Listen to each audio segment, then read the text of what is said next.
औज़ु बिल्लाहि मिनश्शैतानिर्रजीम बिस्मिल्लाहिर्रहमानिर्रहीम अल्हम्दुलिल्लाहि रब्बिल आलमीन व सल्लल्लाहु अला सय्यिदिना मुहम्मद व आलिहि तय्यबीन अत्ताहिरीन।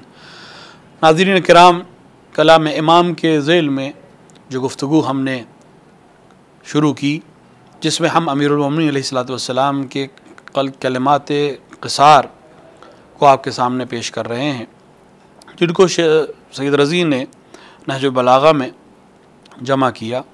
हम कोशिश कर रहे हैं कि हर क़िस्त में और हर एपिसोड में आपके सामने एक हदीस या उसके कुछ हिस्से को आपके सामने बयान कर सकें और अपनी समझ की हद तक हम अमीरुल मोमिनीन के कलाम से सिर्फ़ तर्जमे की हद तक न रहें, बल्कि उसको समझने की कोशिश करें ताकि अमली ज़िंदगी में उसके ऊपर अमल कर सकें। अमीरुल मोमिनीन ने इन कलिमात में ज़्यादातर जिन मौज़ूआत पर तवज्जो की है, या सैयद रज़ी ने जिन मौज़ूआत को अपनी नज़र में शायद रखा, या अमीरुल मोमिनीन के कलिमात को जिस तरह से जमा किया है, ज़्यादातर वो इंसानी माशरे और इंसानी अक़दार और इंसानी अखलाक़ से वाबस्ता है, और उसमें दुनिया की हकीकत को अमीरुल मोमिनीन ने बयान किया है और दुनिया की सच्चाई को बयान किया है कि हम दुनिया को जिस नज़र से देखते हैं शायद वो दुनिया को देखने का सही तरीक़ा और सही ज़ाविया नहीं है। आए इस जुमले की तरफ तवज्जो करते हैं जिसमें इंसानों की एक हकीकत की तरफ अमीरुल मोमिनीन इशारा फरमा रहे हैं इज़ा अक़बलति दुनिया अला अहदिन आरत हो महासिन गैरिह व इज़ा अदबरत अनहो सलबत हो महासिन नफ्सिह। ये हकीकत है वाक़अन। अमीरुल मोमिनीन फरमा रहे हैं कि इज़ा अक़बलति दुनिया अला अहदिन, अगर दुनिया किसी की तरफ रूह ले आती है, यानी किसी की तरफ तवज्जो कर दी है, किसी को चाहने लगती है, दुनिया से मुराद दुनिया के लोग, ये दुनिया का समाज जिसकी वजह से दुनिया है, वरना ज़माना वही ज़माना है। ज़माना जो आदम के ज़माने में था वही आज। सूरज उसी वक्त निकलता है, सूरज उसी तरह डूबता है, चाँद उसी तरह निकलता है, चाँद उसी तरह डूबता है, बरसात उसी तरह होती है, सब निज़ाम वही है। हम कहते हैं ज़माना ख़राब है, ज़माना नहीं ख़राब होता, ज़माने में जो लोग हैं वो ज़माने को ख़राब करते हैं। इसी तरह जब कहा जाता है दुनिया से बड़ा दुनिया के लोग हैं, ये जो मादे से घिरे हुए तंग लोग हैं, जो दुनिया में सिर्फ दुनिया को असल और असास समझते हैं, ये लोग जब किसी की तरफ रूह करते हैं, जब किसी को चाहते लगते हैं, इज़ा अक़बलत दुनिया, जब किसी की तरफ दुनिया रूह कर लेती है, अपना रुख दुनिया उसकी तरफ कर लेती है, यानी लोग उसकी तरफ कर लेते हैं अपना रुख, आरत हो महासिन गैरिह, तो दूसरों की अच्छाई भी उसके नाम कर देते हैं। एक शख्स है, उसके अंदर कुछ खूबियां हैं, एक या दो या चंद खूबियां हैं उसके अंदर, लेकिन अब चूंकि दुनिया उसकी तरफ रूह ले आई है, दुनिया उसकी तरफ अपना मुंह कर चुकी है, तो अब दूसरों की अच्छाइयां भी उसके नाम पर तमाम की जाएंगी। आपने देखा होगा इसको, अगर समाज में लोग किसी को चाहने लगें, जो अच्छाइयाँ उसमें नहीं भी हैं वो भी हम उसी के नाम से बयान करते हैं। अगर वो अच्छे नसब का मालिक नहीं तब भी हम कहेंगे उनका नसब आला है, अगर उसका बाप कोई बड़ा शख्स नहीं था तब भी हम कहेंगे उनके बाप बहुत अच्छे थे। क्यों? क्योंकि पूरी दुनिया उनकी तरफ रुख ले आई है। आप इसकी मिसालें देख सकते हैं, किसी का नाम लेने की ज़रूरत नहीं है, कुल्ली बात हो रही है। कोई शख्स सियासी मकाम पर पहुँच गया, अब दुनिया उसकी तरफ अक़बलत वजह हो, अब दुनिया उसकी तरफ रुख कर रही है। अब उसके अंदर तमाम अच्छाइयाँ हम बयान करेंगे, जो उसके अंदर हों या ना हों। लिहाजा फरमा रहे आरत, इसीलिए इमाम ने फरमाया आरिया वो चीज़ होती है जो किसी की नहीं होती लेकिन दूसरे से लेकर इस्तेमाल की जाती है। इसकी पूरी बहस है फ़िक़्ह में। तो दूसरों की अच्छाई भी आरियतन इसको दे देते हैं, इसकी मालिक नहीं है ये, लेकिन इसको नाम पर कर देते हैं। चूँकि अब इक़बाल इसके नाम है, अब हुकूमत इसके हाथ में है, अब मकाम इसके हाथ में है, लिहाजा अच्छाइयाँ जो दूसरों की हैं वो भी इसके नाम पे तमाम की जाएंगी। इसका नसब अच्छा है, इसका हसब अच्छा है, इसने इल्म हासिल किया है, इसका इल्म बहुत ज़्यादा है, ये तकरीर बहुत अच्छी करता है, इनके औलाद बहुत अच्छी है, चाहे उसके पास ये चीज़ें ना हों, लेकिन चूँकि दुनिया का रुख अब उसकी तरफ है, लिहाजा दूसरों के महासिन भी उसके नाम पर तमाम किए जाते हैं। तारीख़ भरी पड़ी है नमूनों से। दुनियावी लोग, दुनिया परस्त लोगों ने फ़ज़ाइल अहले बैत को दूसरों के नाम से नकल करना शुरू कर दिया। क्यों? क्योंकि हुकूमत उन दूसरों के पास थी। अहले बैत से आला नसब किसी का नहीं, लेकिन लोग दूसरों को आला नसब कहने लगे। अहले बैत से ज़्यादा इल्म किसी का नहीं, लेकिन दूसरों को आलिम कहने लगे, जिसके नतीजे में आज दुनिया इस हाल में है कि परेशान है, हर तरफ खून रेज़ी है। शायद शहज़ादी सलामुल्लाह अलैहा ने जो उस खुतबे में बात कही थी कि अगर अब तुमने अली से मुंह मोड़ लिया तो फिर अब तुम क़यामत तक इसी तरह परेशान रहोगे, क्योंकि तुमने असल मंबे को छोड़ दिया है, तुमने असल नेमत को छोड़ दिया है। जब इंसान दुनिया के हिसाब से चलता है तो फिर वो दुनिया के मामलात को दुनिया की नज़र से जब देखता है और उसी के ऊपर अमल करता है तो फिर वो उसके नुकसानात को उस वक़्त आगा नहीं होता, बाद में उसकी समझ में आता है। लेकिन वो फिर वो इतना आगे जा चुका होता है कि पलटने की कोई जगह और मौका नहीं होता। तारीख़ में हज़ारों वाक़यात आपको मिल जाएंगे कि जो अहले बैत के सिफ़ात हैं वो दूसरों के नाम से नकल किए जा रहे हैं, जो अहले बैत के हसनात हैं वो दूसरों के नाम से नकल किया जाए, क्योंकि ज़ाहिरी तौर पर दुनिया इनकी तरफ रुख किए हुए है। तो दूसरों के फ़ज़ाइल को शख्स के नाम से कर दिया जाता है, क्योंकि लोग उसकी तरफ इक़बाल कर रहे हैं, लोग उसका नाम लेना चाह रहे हैं। वही इमाम फरमा रहे हैं, इज़ा अक़बलति दुनिया अला अहदिन आरतहु महासिन गैरिह, तो आरियतन दूसरों के नेकियों, दूसरों के महासिनों, दूसरों की अच्छाइयाँ उसको अता कर देते हैं, उसको आरियतन दे देते हैं। लेकिन इसका बरक्स भी है, व इज़ा अदबरत अनहु सलबतहु महासिन नफ्से, लेकिन जब दुनिया मुँह पलटती है, मुँह फेर लेती है, जिस शख्स के लिए आज हम हर चीज़ बयान कर रहे थे, उसकी हर खूबी को बयान कर रहे थे, जो उसके अंदर नहीं थी वो खूबी भी हम बयान कर रहे थे, जब दुनिया रुख पलटती है तो जो उसकी अपनी अच्छाई होती है, जो वाक़ई थी उसमें, वो भी उससे सल्ब कर लेते हैं। ये हकीकत दुनिया है कि जब रूह करती है आपकी तरफ तो आप में जो अच्छाई नहीं भी होती वो भी बयान, हम खुश हो जाते हैं कि लोग हमारे बयान कर रहे हैं, लेकिन वाक़ई आक़िल वो है कि जब समझ ले कि ये इंसान जो मेरी तारीफ़ कर रहा है, जो मुझ में नहीं है, वो मेरी तारीफ़, वो वाली तारीफ़ क्यों कर रहा है जो मुझ में नहीं है, इसका मतलब ये कि ये मुझे धोखा देना चाह रहा है। रवायत में कि तुम्हारा अच्छा दोस्त वो है जो तुम्हारी गलती पर तुम्हें टोक दे, जो तुम्हारी कमी को तुम्हें मुतवज्जे कर दे।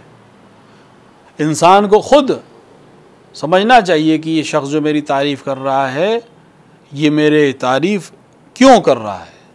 वाक़ईन दोस्त है तो सिर्फ मेरे वो खूबियाँ बयान करे जो मुझ में हैं, और मेरी वो बुराइयाँ बयान करे जो मुझ में हैं, वो मुझसे बयान कर रहे हैं।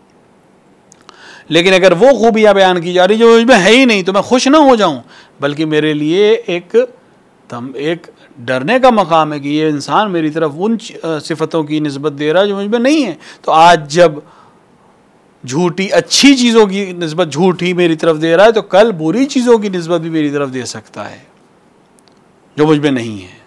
वही अमीरुल मोमिनीन फरमा रहे हैं कि जब रूह करती है तो दूसरों के महासिन भी तुम्हारे नाम कर देती है, और जब रुख फेरती है, जब मुंह मोड़ लेती है, तो जो तुम्हारे अंदर सिफत होती है वो भी तुमसे सल्ब कर देती है कि नहीं वो ऐसे नहीं है। इंसान का तरीक़ा यही है, जब किसी से दुश्मनी हो गई, जब किसी से इनाद हो गया, तो भाई अगर वो अच्छी बात भी कह रहा है, सही बात भी कह रहा है, उसके अंदर अगर अखलाक की कोई अच्छी सिफत पाई जाती है, तब भी इंसान उससे इनकार करने लगता है, दुनिया उससे सल्ब कर लेती है उस सिफत को, क्योंकि अब नहीं है। कितना हमने देखा है इस चीज़ को, वो लोग जो मकामात पे पहुँचे, लोग उनको तारीफ़ कर, जब वो मकाम उनसे सल्ब हो गया तो जो चीज़ वाक़ईन उसके पास थी, जो अखलाक उसके पास था, या नसब उसके पास था, या शोहरत उसके पास किसी अच्छी चीज़ की थी, हम वो भी उससे सल्ब कर लेते हैं कि नहीं वो ऐसे नहीं, नहीं उनका ख़ानदान कोई आला ख़ानदान नहीं है, बल्कि हम उसके बरक्स उसके अंदर दूसरे ऐब डालने की कोशिश करते हैं। यही दुनिया की हकीकत है। लिहाजा इंसान दुनिया में इंसानों की न तारीफ़ से खुश हो, न तज़हीक से परेशान हो, क्योंकि तारीफ़ का कोई भरोसा नहीं है। ये दूसरों की सिफ़तें तुम्हारे नाम कर सकते हैं और उनकी तज़हीक का भी कोई मेयार नहीं है। हाँ, इंसान के लिए मेयार अल्लाह और अल्लाह है। हाँ, अगर अमल वो किसी की तारीफ़ कर रहे हैं तो वाक़ईन उसके अंदर ये सिफत पाई जाएगी। अगर वो किसी के ऐब को बयान कर रहे हैं तो इसका मतलब उसके अंदर ये ऐब पाया जा रहा है। हमें ये देखना है कि खुदाबंद आलम के सामने हम किस तरह से पेश हों, और इंसान के लिए बेहतरीन आईना खुद उसका अपना नफ्स है। यानी इंसान खुद अपने आप को बेहतर जानता है। देखे कि उसके अंदर क्या सिफतें हैं, देखे कि उसके अंदर क्या उयूब हैं, ताकि उन उयूब को दूर कर सके, ताकि वो उन ऐबों से अपने आप को बचा सके। लिहाजा अमीरुल मोमिनीन फरमा रहे हैं कि दुनिया के तारीफ़ और दुनिया की तज़हीक के अंदर कोई मेयार नहीं है। अगर वो तुम्हारी तरफ रुख कर रही है तो तुम्हारे अंदर हर खूबी को तुम्हारे नाम निस्बत दे देगी, और अगर तुम्हारे खिलाफ हो जाएगी तो हर बदी को तुम्हारी तरफ निस्बत देना अलग, और तुम्हारे अंदर जो खूबी थी वो भी तुमसे इनकार कर देगी, जो चीज़ पहले से मौजूद थी वो भी इनकार कर देगी। बुजुर्ग उलमा का किस्सा याद आ गया कि एक शख्स को किसी मर्जा ने अपना वकील बनाया। उस शख्स के पास नाम था, नसब था, शोहरत थी शहर में। किसी मर्जा ने उसको अपना वकील भी मुंतखब कर दिया। बाद में उससे कुछ गलतियाँ हो गई, जिसके नतीजे में लोगों ने और कुछ मुशावरीन ने आकर मर्ज आला से कहा कि अब आप उनसे वकालत छीन लीजिए। मर्ज आला कहने लगे कि जिस वक़्त मैंने उसको वकालत दी थी उसके पास जो इज़्ज़त थी वो अगर 20% थी माशरे में, और मेरी वकालत की वजह से वो पहुँच के 80% हो गई, तो मैं उसकी इज़्ज़त और शोहरत और शरफ़ में सिर्फ 60% का इजाफ़ा करने का सबब हूँ। लेकिन अगर मैं ये वकालत छीन लूँ उससे तो वापस पलट के वो 20% पे नहीं आएगा, वो 0 पे आ जाएगा। तो मैं 60 का जिम्मेदार था, मैं 60 ले सकता हूँ। वो उस 20 का जो उसको अल्लाह ने पहले से दिया हुआ था, उसने अपने अखलाक के ज़रिए से हासिल किया हुआ था, वो छीनने का हकदार मैं नहीं हूँ। लिहाजा मैं उससे वकालत इस उन्वान से नहीं छीनूंगा। मैं उसकी तंबीह करूँगा, मैं उसकी तदबीर करूँगा, मैं उसको टोकूँगा, मैं उसको समझाऊँगा, लेकिन अलनन इस तरह से उससे मनसब नहीं छीनूँगा, क्योंकि मैं जितनी इज़्ज़त देने का सबब बना हूँ उससे ज़्यादा ज़िल्लत मैं उसे नहीं दे सकता। मैं सिर्फ उतनी ही इज़्ज़त उससे वापस ले सकता हूँ जितनी मैंने दी थी। जो पहले से उसके पास थी उसको लेने का हकदार मैं नहीं हूँ। ये उलमा की एहतियात थी। लेकिन जो दुनिया परस्त होते हैं उनका तरीका कुछ और होता है।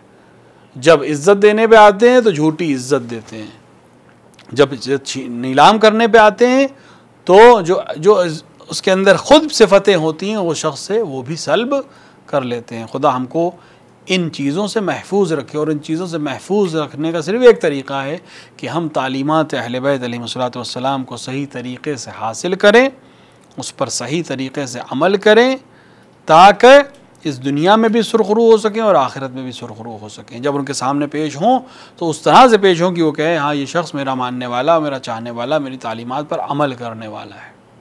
जो तालीमात पर अमल करेगा अहले बैत की, वो अपने आप को अहले बैत का पैरोकार कह सकता है। इमाम अलैहिस्सलाम की फरमाइश को एक बार फिर से तर्जुमे के साथ देखते हैं।